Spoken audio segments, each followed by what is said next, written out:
হরিদ্বারে একদিন থেকে আমরা রওনা দিলাম রুদ্রপ্রয়াগের দিকে। ওই যে দূরে দেখা যাচ্ছে হরিদ্বারের বিখ্যাত মনসা মন্দির। এরপর গেলাম নিমকারলি বাবার আশ্রমে। নিমকারলি বাবা একজন বিখ্যাত হিন্দু গুরু এবং হনুমানজির ভক্ত ছিলেন। 1900 সালে তার জন্ম হয়েছিল। তার কিছু বিখ্যাত অনুসারীর মধ্যে রয়েছেন রামদাস, ভগবান দাস এবং স্টিভ জবসও। পথেই দেখে নিলাম রামঝোলা ও লক্ষ্মণঝোলা, আর দেখলাম এই অপূর্ব দৃশ্য দেবপ্রয়াগে গঙ্গা ও অলকানন্দা সঙ্গম স্থান।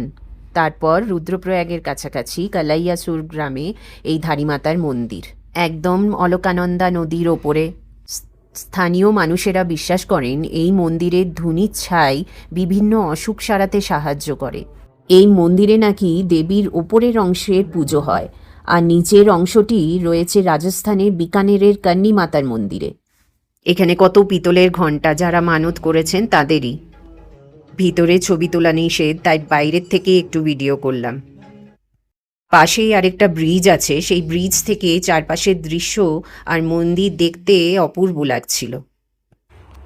দেখলাম সেই আম গাছ যেখানে জিম করবেট বসে 1925 সালে 30শে এপ্রিল একটি চিতাবাঘ মেরেছিলেন।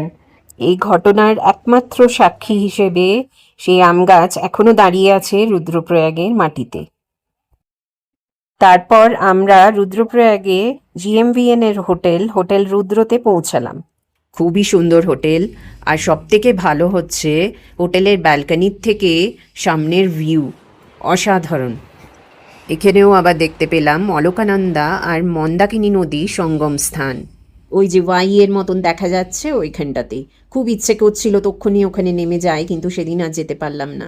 পরের দিন সকাল সকাল স্নান করেই বেরিয়ে পড়লাম দেখবার জন্য। নিচে নামবার আগে ওপরে চামুণ্ডা দেবীর মন্দির পেরিয়ে তারপরে নামতে হয়।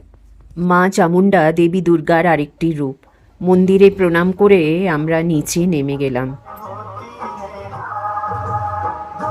নিচে ওই সঙ্গমস্থলে নেমে আমরা সবাই তো পাগল হয়ে গেছিলাম এই অপূর্ব দৃশ্য দেখে।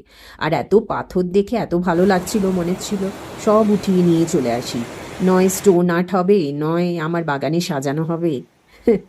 এরপর রুদ্রপ্রয়াগ থেকে কোথায় এলাম দেখাবো পরের ভিডিওতে।